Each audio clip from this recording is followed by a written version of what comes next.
Haleluya, terima kasih Tuhan Yesus. Kami bersyukur oleh karena anugerah dan kasih karunia Tuhan Yesus Kristus, sehingga pada pagi hari kami segenap umat kami berkumpul bersama-sama di tempat ini. Kami sudah memuji, menyembah, meninggikan nama Tuhan. Hingga saatnya Bapa kami duduk untuk mendengarkan pemberitaan firman Allah. Roh Tuhan berkuasa berdaulat penuh atas kami. Biar kami menerima kebenaran firman Tuhan, kami dikuatkan, kami diteguhkan, kami diberikan pengharapan baru, kami diberikan kepastian di dalam nama Yesus Kristus. Dengan segenap hati kami sambut firman Tuhan. Haleluya, sama-sama saya katakan amin. Belum mendengarkan firman Tuhan, jangan lupa tekan tombol subscribe dan lonceng. Selamat menikmati berkat firman Tuhan. Shalom. Pagi ini saya akan sampaikan firman Tuhan mengenai kuasa doa sepakat. Saudara, kita melihat bahwa ada kuasa di dalam doa. Jadi ketika kita berdoa, saudara berdoa dengan sungguh-sungguh, karena ada pengaruh, ada power, ada kuasa dalam doa. Haleluya. Kita melihat Ester pasal 4 ayat 15 sampai ayat yang ke-17. Baik, saya bacakan buat kita. Demikianlah firman Tuhan. Maka Ester menyuruh menyampaikan jawab ini kepada Mordekai. Pergilah kumpulkan semua orang Yahudi yang terdapat di Susa dan berpuasa untuk aku. Jangan makan dan jangan minum 3 hari lamanya, baik waktu malam, baik waktu siang. Aku serta dayang-dayangku pun akan berpuasa demikian. Dan kemudian aku akan masuk menghadap raja. Sungguh pun berlawanan dengan undang-undang. Kalau terpaksa aku mati, biarlah aku mati. Maka pergilah Mordekai dan diperbuatlah tepat seperti yang dipesankan Ester kepadanya. Saudara, pada masa itu bangsa Israel atau orang Yahudi, mereka ada di bangsa Persia. Mereka ada di bawah tekanan karena mereka diangkut sebagai orang-orang buangan. Di tengah-tengah mereka hidup penderitaan, kesusahan, di mana mereka hidup sebagai seorang buangan. Dan di tengah penderitaan mereka, saudara, ada seorang gadis Yahudi yang terpilih untuk menjadi ratu menggantikan Ratu Wasti pada masa itu. Yaitu terpilihlah Ester yang adalah keponakan daripada Mordekai. Ester adalah seorang gadis yatim piatu. Ayah dan ibunya sudah meninggal, dan ayahnya adalah saudara daripada Mordekai. Jadi Ester adalah keponakan Mordekai. Dia hidup di bawah asuhan pamannya Mordekai. Ketika hidup di bawah asuhan paman Mordekai, lalu mereka diangkut ke bangsa Persia. Di sana mereka hidup sebagai seorang buangan. Di sana mereka hidup di bawah tawanan tekanan yang luar biasa. Dan pada masa itu, Ester yang adalah seorang gadis yatim piatu dari suku Yehuda, dari bangsa Israel, dia terpilih menjadi ratu untuk menggantikan Ratu Wasti. Di tengah-tengah Ester menikmati kenyamanan. Di tengah-tengah Ester mulai menikmati di mana popularitas hidupnya naik. Dalam situasi seperti sudah dikasih oleh Tuhan, bangsa Israel di bawah ancaman yang sangat hebat, tekanan yang begitu luar biasa, karena titah atau undang-undang telah dikeluarkan dengan cap cincin menteri raja bahwa seluruh orang Yahudi yang terdapat di kota Susa maupun yang terdapat di kota-kota lain, mereka hendak dibinasakan, mereka hendak dilenyapkan oleh karena siasat Haman bin Hammedatha. Haman si temu Mordekai. Saudara, karena Haman ini adalah orang nomor 2 setelah Raja Ahasuerus. Namun ketika setiap kali Haman keluar masuk istana raja, setiap orang-orang yang duduk di gerbang pintu istana, setiap Haman lewat keluar masuk, mereka sujud, mereka menghormati, mereka sujud dan menyembah kepada Haman. Dan di situ ada seorang si Yahudi, yaitu Mordekai, paman daripada Ratu Ester. Dia juga ada di pintu gerbang istana kerajaan. Setiap kali Mordekai keluar masuk, dia tidak mau sujud menyembah kepada Mordekai. Itu yang membuat Mordekai menjadi geram. Dia merasa bahwa kehormatannya telah direndahkan oleh Mordekai. Tapi bagi Mordekai, yang patut untuk sujud sembah dan dihormati hanyalah Tuhan semesta langit dan amin. Sehingga dalam situasi seperti itu, Haman mulai berpikir bagaimana supaya saya harus lenyapkan si Yahudi ini. Sehingga kalau saya keluar masuk, dia tidak masih menyembah kepadaku. Dia mulai berniat jahat untuk melenyapkan Mordekai. Sehingga dia coba untuk berbicara kepada Raja Ahasveros untuk dikeluarkan satu undang-undang supaya seluruh orang Yahudi yang terdapat di kota Susa maupun di kota-kota lain, mereka harus dilenyapkan, mereka harus dibinasakan, saudara. Dan itu undang-undang itu dicap dengan judul dari raja. Itu artinya undang-undang itu tidak bisa dibatalkan. Itu artinya undang-undang itu sah, tidak bisa dibatalkan. Lalu ketika para surat undang-undang itu disebarluaskan ke seluruh kerajaan Ahasveros, disebarkan ke seluruh kota-kota Susa dan di kota-kota lain, dan orang-orang Yahudi mereka dalam kondisi terjepit, orang-orang Yahudi di mana nyawa mereka terancam, sebab sebentar lagi mereka akan dilenyapkan, sebentar lagi mereka akan dibinasakan dalam situasi kondisi ketakutan. Mordekai memberanikan diri untuk datang ke istana raja untuk berjumpa dengan Ratu Ester yang adalah keponakannya dia, karena Mordekai berpikir yang bisa berbicara kepada Raja Ahasveros adalah Ester, karena dia adalah ratu. Tapi sudah dikasih dari Tuhan, Alkitab mencatat dalam situasi seperti itu, Ester juga diperhatikan dengan suatu ancaman yang luar biasa. Kenapa? Karena setiap orang yang masuk menghadap raja, jika tidak dipanggil oleh raja, hukumannya mati. Hukumannya mati, saudara.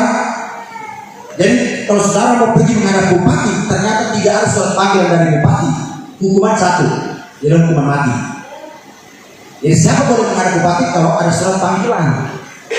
Dan oleh karena situasi kondisi seperti itu, tidak ada pilihan lain bagi Ester. Tidak ada pilihan lain. Satu-satunya pilihan adalah berdoa kepada Allah semesta langit. Katakan amin. Saudara, ada kuasa di dalam doa. Jadi kalau saudara berdoa, berdoa dengan sepenuh hati. Saudara berdoa, berdoa dengan sungguh-sungguh. Ester adalah seorang gadis Yahudi, anak Abihail. Abihail adalah saudara sepupunya Mordekai yang tinggal di kerajaan Persia pada zaman pemerintahan Raja Ahasveros. Nama Yahudinya, jadi nama Yahudinya adalah Hadasa. Jadi nama Ester itu nama Persia. Nama asli nama Yahudinya adalah Hadasa. Kemudian waktu dia terpilih menjadi ratu untuk menggantikan Ratu Wasti, maka namanya diganti menjadi Ester. Ester itu adalah nama Persia, namun artinya bagus. Artinya adalah bijaksana, cantik, elok, bersinar seperti bintang fajar. Ester itu bijak, cantik, elok, cantik menawan, bijak, cemerlang seperti bintang fajar. Saudara, karena memang pada waktu pemilihan ratu untuk menggantikan Ratu Wasti, dan seluruh istana dan seluruh kerajaan Israel, kerajaan Ahasveros, tidak ada yang dapat cantiknya secantik Ratu Ester. Sangat cantik, wanita yang sangat cantik, sangat elok, sangat bijak. Maka dia terpilih, maka nama diganti menjadi Ester, artinya cantik, elok, bijaksana, bersinar bagaikan bintang fajar. Lalu Raja Ahasveros yang dikasih Tuhan adalah seorang raja yang sangat kejam. Raja Ahasveros raja yang sangat kejam, sangat jahat, dan raja ini berkuasa kurang lebih 20 tahun lamanya, yaitu dia memerintah dari tahun 485 sampai tahun 465 sebelum Masehi. Raja Ahasveros berkuasa di 127 provinsi, yaitu mulai dari India bagian timur sampai kepada Ethiopia atau Sudan Barat, yang sekarang sudah terbang menjadi negara-negara masing-masing. Negara India, Ethiopia, Sudan. Saudara, dan pada masa itu Raja Ahasveros berkuasa di 127 provinsi, yang sekarang sudah menjadi negara masing-masing. Bayangkan, 127 provinsi. Indonesia ada berapa provinsi? Indonesia dikatakan negara terbesar dari negara terbesar nomor 3. Tapi provinsi hanya berapa? Hanya 33. Raja Ahasveros berkuasa di 127 provinsi. 127 provinsi, mulai dari India bagian timur sampai ke Ethiopia atau Sudan bagian barat. Sudan barat. Sangat kejam dan berkuasa 20 tahun lamanya. Sudah dikasih oleh Tuhan. Ester atau Hadasa, nama aslinya Hadasa, ada salah seorang gadis yang terpilih menjadi ratu menggantikan Ratu Wasti. Ester menggerakkan pasukan doa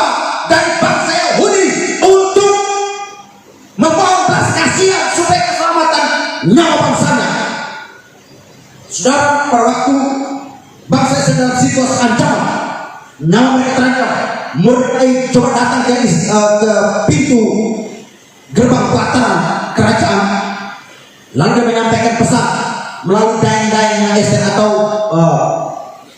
kalau sekarang kan disebut dengan apa namanya, pengawal laki presiden, pengawal istri presiden, pengawal anak-anak presiden. Dia sampaikan, dia berkata ini, sekarang kamu masuk ke dalam istana, sampaikan kepada Ester, berkata bahwa sesungguhnya engkau harus masuk ke raja untuk memohon belas kasihan supaya undang-undang itu cepat dibatalkan.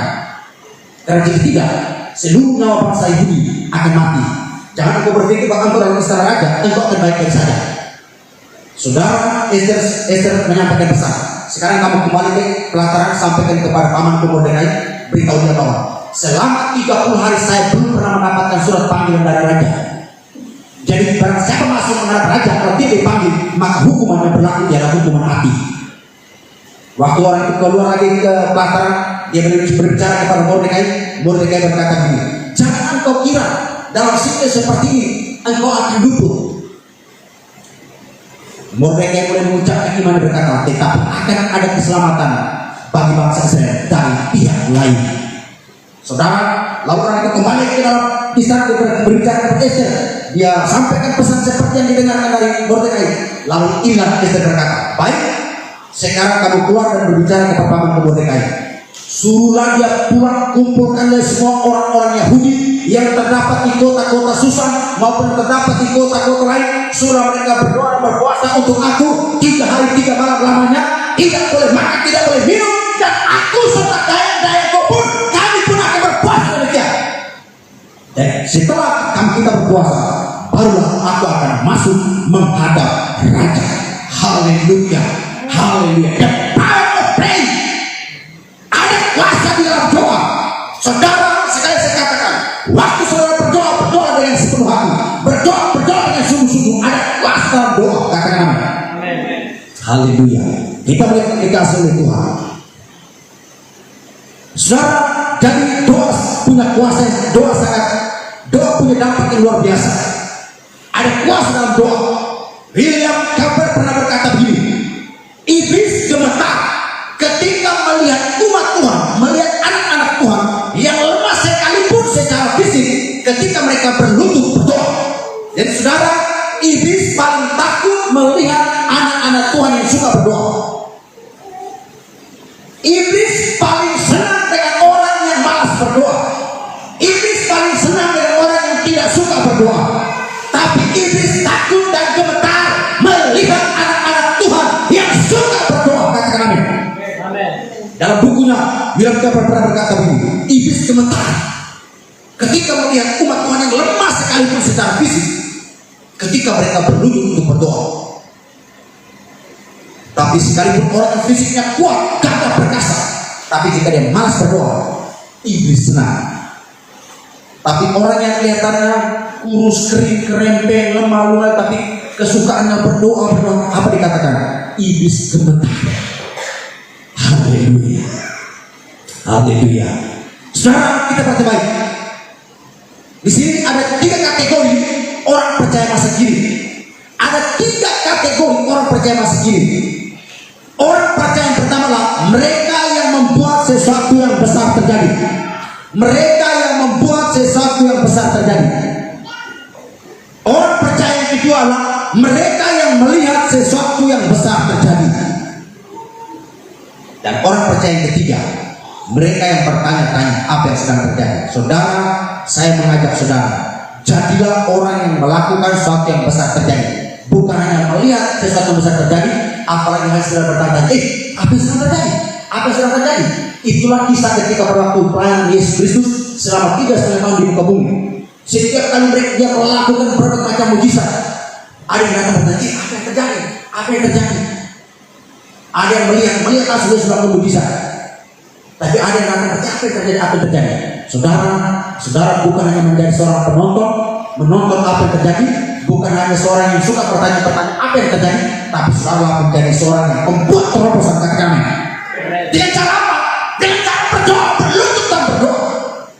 Berdoa untuk terjadi kebangun rohani bagi gereja kita, kebangun rohani bagi kota kita, kebangun rohani bagi bangsa kita, kebangun rohani bagi keluargamu. Katakan amin. Amin. Haleluya. kebanggaan rohani dalam keluarga kita, rumah tangga kita. Kalau rumah tangga kita mengalami kebanggaan rohani, gereja akan berdampak. Gereja mengalami kebanggaan rohani, kota akan berdampak. Amin. Haleluya. Haleluya. Saat kita bersatu dalam doa, Tuhan pasti melakukan terobosan besar terjadi atas kehidupan kita, keluarga kita, maupun tempat pekerjaan kita. Sekali lagi, ketika saudara bersatu dalam doa, kita bersatu dalam doa, maka Tuhan pasti melakukan terobosan besar terjadi atas gereja kita, pelayanan kita, kehidupan kita, keluarga kita, maupun tempat pekerjaan kita, maupun usaha bisnis kita. Saudara, Dr. Paulo Gicho, Gembala Sidang Jesa Gospel, Korea Selatan, almarhum Dr. Paulo Gicho meninggal sekitar 1 bulan lalu. Gembala Sidang Gereja Sidang Jemaat Allah Gospel, Korea Selatan. Dia berkata begini, banyak berdoa banyak berkat, sedikit berdoa sedikit berkat, tidak berdoa tidak ada berkat. Saudara mau diberkati, banyak berdoa. Amin. Mau diberkati, banyak berdoa. Paulo Gicho mengembalakan gereja yang sangat besar di Korea Selatan,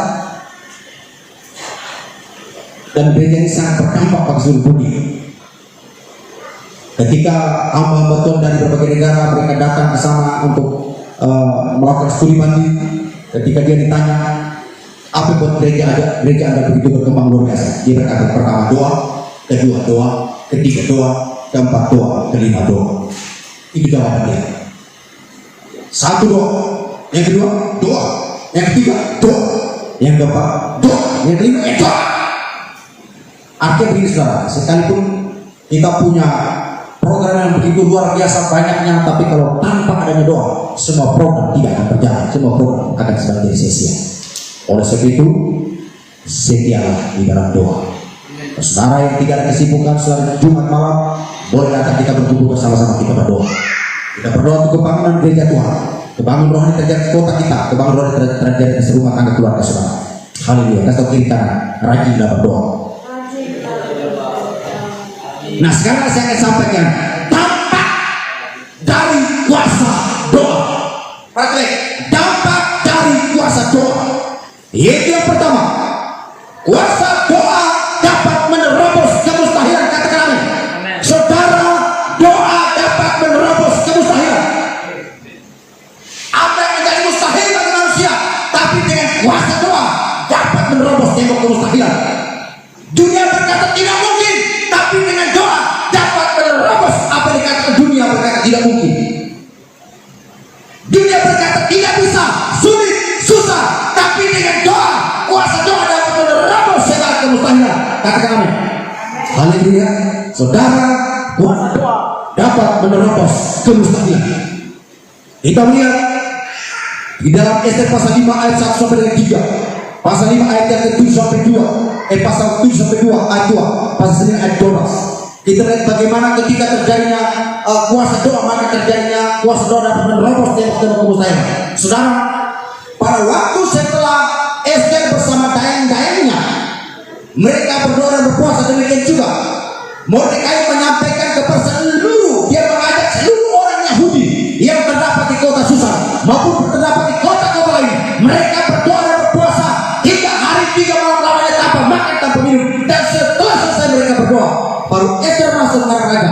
Firman Tuhan mencatat, waktu Ester baru di pelataran istana raja, raja mengulurkan tongkat emas.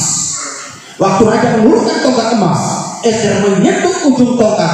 Lalu raja bertanya, hai Ratu Ester, apakah keinginanmu? Niscaya akan dikabulkan, serta kerajaan pun akan diberikan kepadamu.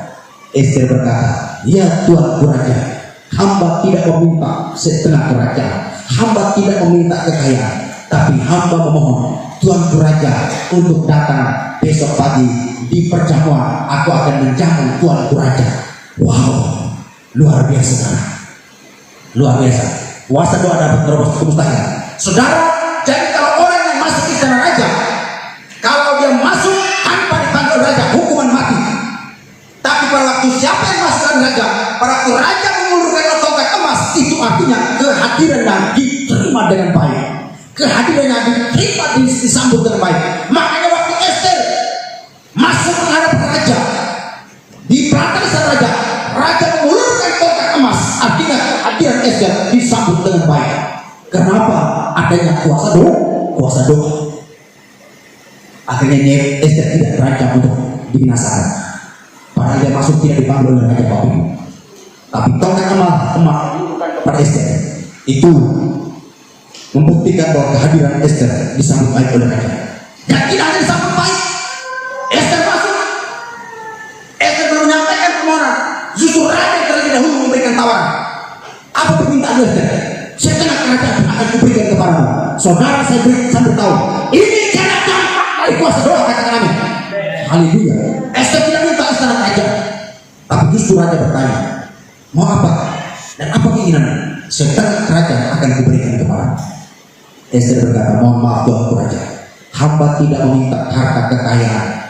Hamba mohon, jika Tuanku Raja berkenan, hadirlah di acara perjamuan besok pagi, akan ku jamu Tuanku Raja.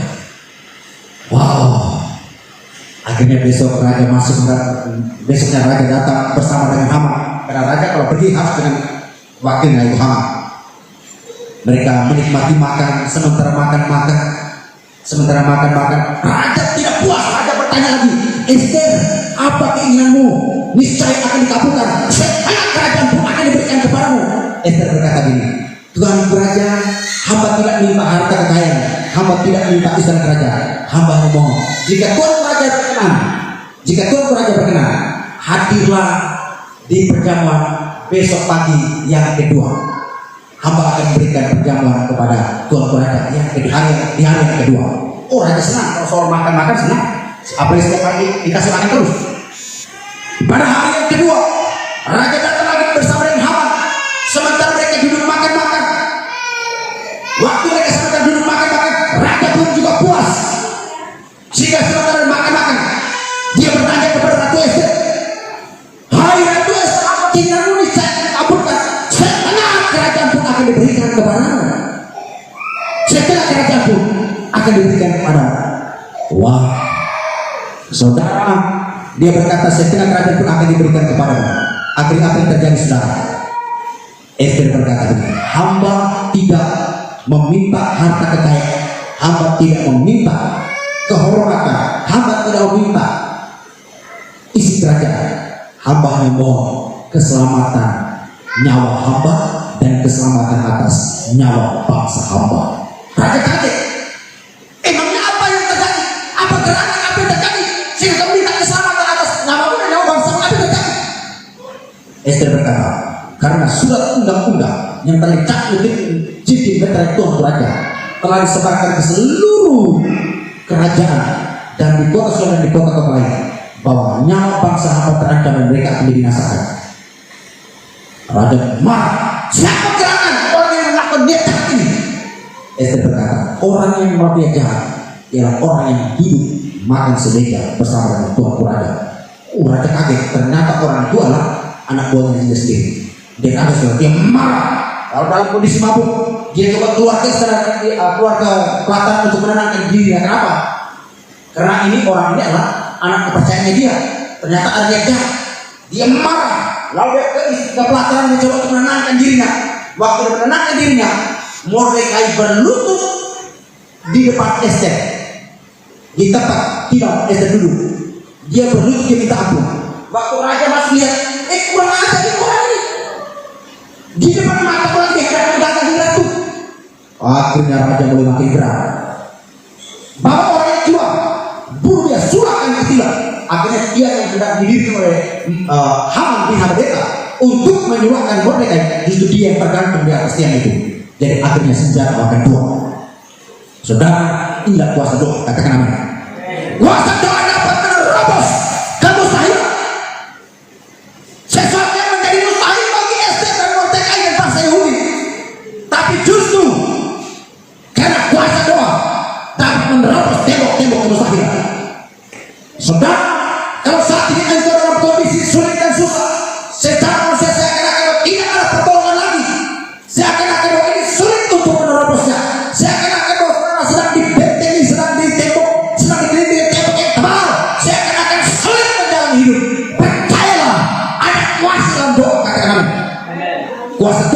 menerobos kemutahiran.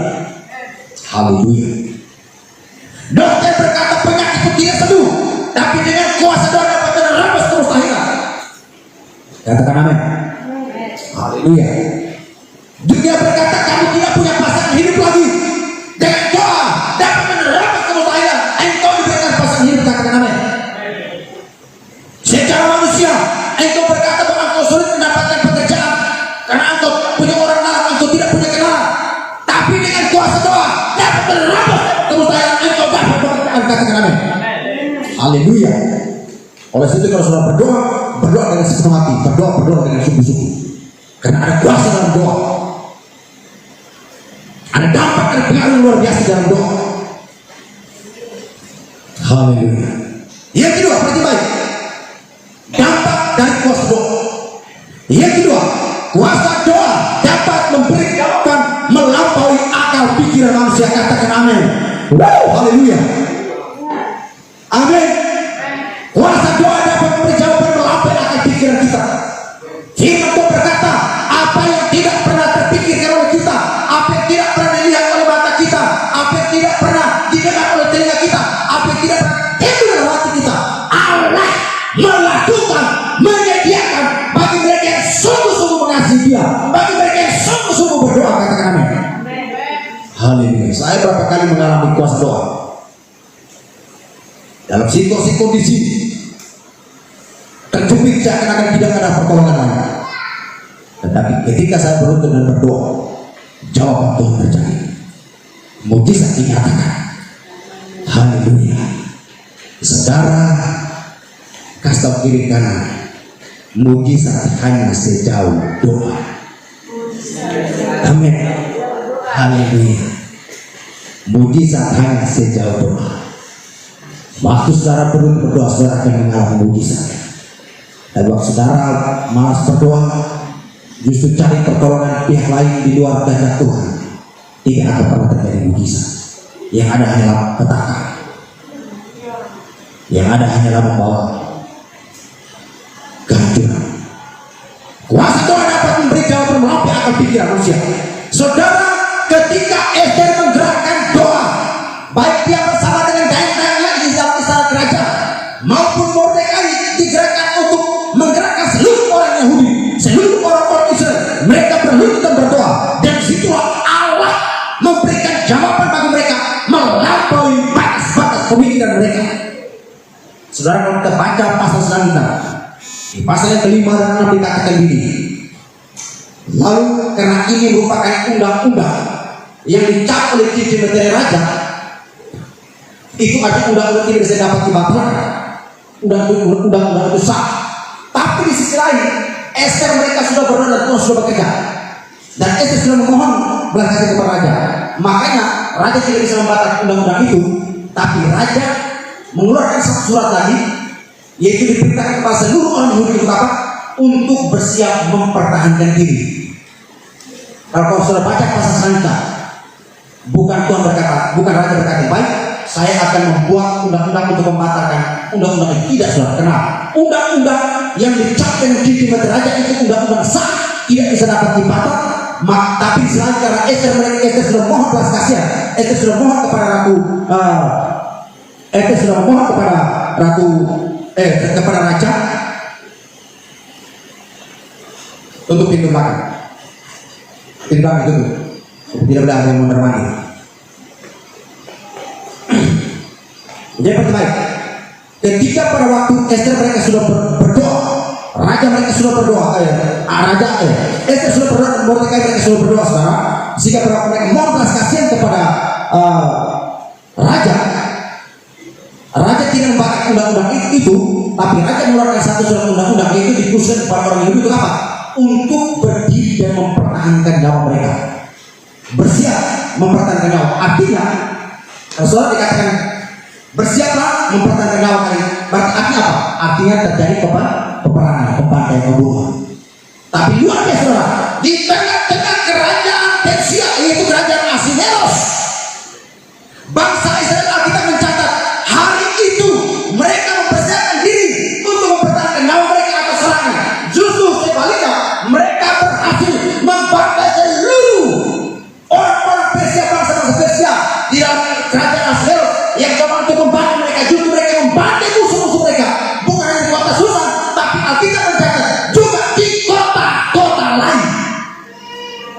kuasa doa. Amin. Kuasa doa bukan hanya di kota Solo, tapi di kota-kota lain terjadi terobosan yang luar biasa. Allah kita dahsyat. Amin. Haleluya. Haleluya. Kuasa doa menerobos, melampaui batas-batas pemikiran manusia. Bangsa Yahudi mereka sangat kecil pada masa itu, karena mereka diangkat sebagai orang buangan, sebagai orang-orang tawar, tapi mereka berhasil membantai musuh-musuh mereka. Bukan hanya di kota Susa, tapi di kota-kota lain mereka membantai habis. Kalau saudara baca pasal 1, wah luar biasa. Dan ingat, satu-satunya kitab suci, satu-satunya kitab di dalam Alkitab yang tidak pernah menyebut nama Tuhan adalah kitab Ester. Yang tidak ada tulisan kata Tuhan, itu kitab Ester. Saudara, tapi luar biasa. Dan kitab ini menceritakan bagaimana ketika mereka dalam situasi buang, kuasa doa melampaui akal pikiran manusia, melampaui batas-batas pemikiran manusia, memberi jawaban melampaui akal pikiran manusia. Dan tidak hanya itu, mereka tidak hanya berhasil mempertahankan nyawa mereka, mereka tidak hanya berhasil untuk membantai musuh-musuh mereka, tapi Mordekai mendapatkan kehormatan yang luar biasa. Saudara, pada waktu ada seorang menyampaikan, karena dulu ada 2 orang pengawal Bitu berniat jahat untuk membunuh raja, tapi Mordekai mengetahui niat mereka. Mordekai lapor itu kepada istana kerajaan sehingga orang menangkap 2 orang mereka tidak dibunuh. Lalu beberapa tahun kemudian Mordekai berkata ini, orang yang dulu memberitahukan niat jahat kedua orang itu, apa yang kita berikan kepada dia? Lalu orang berkata, dia tidak mendapatkan apa-apa. Raja berkata, sekarang panggil orang itu, kita akan berikan kehormatan. Ternyata oleh Mordekai. Apa yang terjadi saudara? Dia diberikan kehormatan, lalu dia dinaikkan di atas kereta kuda milik raja, lalu diarak keliling kota, lalu diminta Haman bin Hamadeta yang memimpin arakan itu. Dia berjalan depan, lalu dia mereka dengan berseru, apa? Mulai hari ini setiap orang harus hormat kepada Mordekai. Wah, saudara, kuasa doa luar biasa, memberikan jawaban melampaui akal pikiran kita. Amin. Memberikan jawaban melampaui akal pikiran manusia. Haleluya. Kuasa doa dapat memberi jawaban melampaui akal pikiran manusia. Jadi kalau saudara berdoa dengan sungguh-sungguh, jangan main. Apa yang saudara malas berdoa, saudara sulit untuk mengalami terobosan-terobosan. Haleluya. Mordekai mendapatkan suatu kehormatan di luar dugaan manusia. Tuhan mengangkat hidupnya melampaui akal pikir manusia. Di dalam Ester pasal yang ke-6 ayat 1 sampai 11, Mordekai mendapatkan kehormatan yang luar biasa. Wow, dia mendapatkan kehormatan, lalu Haman dibinasakan. Oh, luar biasa. Akhirnya Mordekai menggantikan posisi Haman, padahal dia adalah seorang Yahudi, memiliki kedudukan di dalam istana kerajaan Raja Ahasveros. Wow, haleluya. Kuasa doa sangat dahsyat. Yang ketiga, dampak dari kuasa doa. Yang ketiga, pertanyaan, kuasa doa dapat menghadirkan kerajaan Allah tanpa batas. Amin. Kuasa doa dapat menghadirkan kerajaan Allah tanpa batas. Jadi kalau saudara berdoa, jangan main-main. Kenapa saudara berdoa? Saudara sedang mengundang kerajaan Allah hadir. Ingat doa Bapa kami yang diajarkan oleh Tuhan Yesus Kristus. Minggu depan saya akan berkhotbah rahasia di balik doa Bapa kami. Minggu depan kita perjamuan kudus. Saya berharap Bapak Ibu datang, dan saya akan sampaikan mengenai rahasia di balik doa Bapa kami. Saudara, di dalam doa Bapa kami ada satu kalimat apa yang Yesus katakan? Datanglah kerajaan, jadilah kehendakmu di bumi seperti di sorga. Datanglah kerajaanmu di dalam rumah tanggaku seperti di sorga. Datanglah kerajaanmu dalam hidupku seperti di sorga. Datanglah kerajaanmu di tempat pekerjaanku seperti di sorga. Jadi kuasa doa menghadirkan kerajaan Allah tanpa batas. Katakan amin. Kuasa doa dapat menghadirkan kerajaan Allah tanpa batas. Saudara, kita melihat kerajaan Allah itu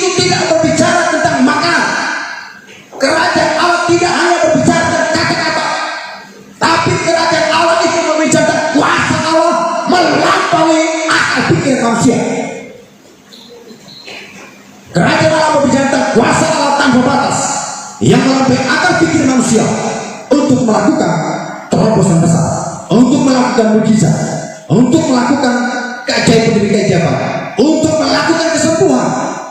Haleluya, katakan amin. Saudara, kita melihat ada dua kuasa yang dimiliki oleh Yesus Kristus. Lanjut.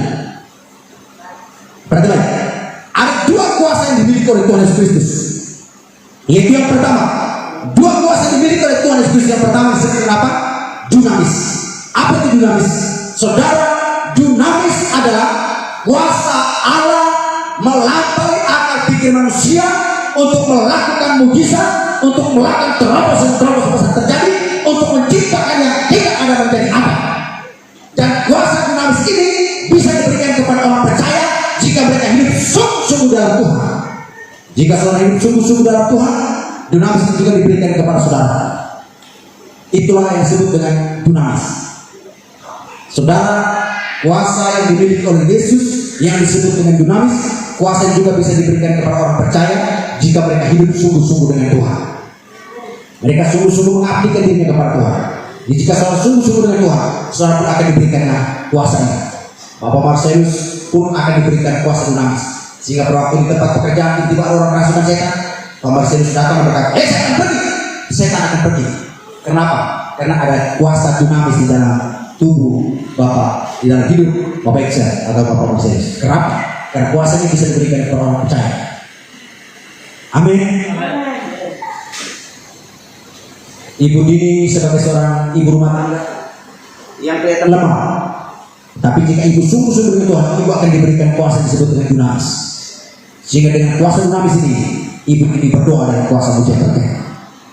Itu disebut dengan dunamis. Jadi saudara sungguh-sungguh dengan Tuhan, saudara juga diberikan kuasa yang dimiliki oleh Yesus yang disebut dengan dunamis. Kuasa untuk menciptakan tidak ada menjadi arah ex nihilo. Kuasa untuk melakukan mujizat, kuasa untuk menyembuhkan orang sakit, kuasa untuk mengusir setan-setan. Dunamis. Yang kedua, kuasa yang dimiliki oleh Yesus. Yang kedua ialah exousia. Sama-sama katakan exousia. Apa itu exousia? Saudara, exousia adalah kuasa yang dimiliki oleh Yesus Kristus yang tidak diberikan kepada siapapun, baik para malaikat, para nabi-nabi maupun para pendeta. Karena kuasa ini semata-mata hanya dimiliki oleh Yesus Kristus. Lalu saat kapan kuasanya Yesus gunakan? Kuasa ini Yesus gunakan ketika pada waktu Yesus duduk di atas takhta pengadilan untuk mengadili semua manusia. Kuasa ini dimiliki oleh Yesus dan kuasa ini digunakan saat hari penghakiman. Yesus duduk atas pengadilan, duduk atas kursi pengadilan untuk mengadili semua manusia. Yang sungguh-sungguh sama Tuhan masuk dalam kerajaan dekat, yang tidak sungguh-sungguh masuk dalam kerajaan kebinasaan, kerajaan kematian dekat, penyiksaan dekat, itu neraka. Tapi anehnya manusia hari-hari ini, dunamis tidak diberikan, tapi mereka mau merebut eksosialnya Tuhan untuk menghakimi orang lain. Betul apa enggak saudara? Sering terjadi. Jadi kalau ada yang terjadi itu kasih tahu, kau punya dunamis kan? Dunamis saja nggak punya, mau merebut eksosialnya Tuhan. Kalau orang yang suka menghakimi kasih tanya dia, kau bisa usir setan enggak? Kau nggak bisa usir setan, kau mau merebut eksosialnya Tuhan. Karena eksosia mereka saja tidak diberikan, nabi-nabi pun tidak diberikan, pendeta-pendeta pasti tidak diberikan. Eksosia itu semata-mata kuasa yang dimiliki oleh Kristus, dan kuasa ini digunakan di saat hari penghakiman. Yesus duduk di atas takhta pengadilan untuk apa? Untuk mengadili semua manusia. Tapi dunamis bisa diberikan kepada siapa saja yang hidup sungguh-sungguh kepada Tuhan Yesus, yang percaya sungguh-sungguh, yang mengabdikan hidupnya sungguh-sungguh kepada Tuhan. Mereka dunamis, katakan amin. Haleluya. Haleluya. Sudah dikasih oleh Tuhan, saya tutup. Jadi perhatikan, kuasa doa dapat menerobos tembok-tembok kemustahilan. Kuasa doa dapat memberikan jawaban melampaui akal pikiran manusia. Kuasa doa dapat menghadirkan kerajaan amin. Doa oleh sebab itu pertama, doa bukanlah sekedar tindakan untuk menenangkan diri, melainkan sebuah persekutuan dengan Allah Bapa untuk mengalami terobosan. Sekali lagi, saya ulang, doa bukanlah sekedar untuk menenangkan diri, bukan sekedar untuk menenangkan perasaan, tapi doa adalah sebuah persekutuan kita dengan Allah Bapa untuk mengalami terobosan. Jadi kalau saudara doa hanya tunggu mengalami kesulitan, mengalami kesusahan, mengalami persoalan masalah problem, saudara berdoa, itu berarti saudara doa itu hanya sebatas untuk pelarian, menenangkan perasaan, menenangkan pikiran. Tapi doa yang sebenarnya yang diajarkan oleh Kristus adalah doa adalah sebuah persekutuan kita dengan Bapa. Amin. Kasih kiri kanan. Doa bukan untuk menenangkan perasaan, tapi doa adalah sebuah persekutuan dengan Allah Bapa. Amin. Dan tapi hari ini banyak orang seperti saudara, mereka berdoa tunggu masalah dulu, tunggu mengalami penyakit dulu, tunggu mengalami problem dulu, tunggu mengalami sesuatu dulu, oh baru berdoa. Nanti kalau sudah dapat jawaban, merasa sudah tenang, pikiran sudah aman, hatinya sudah damai, hilang sudah dapat doa sudah. Oh berarti ini doa hanya sekedar menenangkan perasaan. Ingat, doa adalah sebuah persekutuan dengan Allah Bapa. Kalau berbicara persekutuan itu tidak berbicara perasaan, tapi persekutuan itu harus berlangsung secara terus-menerus setiap hari, katakan amin. Doa bukan sekedar tindakan untuk menenangkan diri, melainkan sebuah persekutuan dengan Allah Bapa untuk mengalami terobosan. Doa adalah jembatan penghubung bagi saudara dan saya untuk terhubung dengan Allah Bapa, untuk dekat dengan Allah Bapa, bersatu dengan Allah Bapa di dalam doa. Haleluya. Sekali lagi, doa adalah jembatan penghubung bagi kita untuk dekat dengan Allah Bapa, untuk bersatu dengan Allah Bapa, untuk bersekutu dengan Allah Bapa, untuk kita menyatu dengan Allah Bapa. Kalau kita menyatu dengan Allah Bapa, saudara, kerajaan Allah terus nyata dalam hidup kita. Kalau kerajaan Allah terus nyata dalam hidup kita, maka mujizat terus kita alami. Katakan amin. Haleluya. Tuhan Yesus memberkati.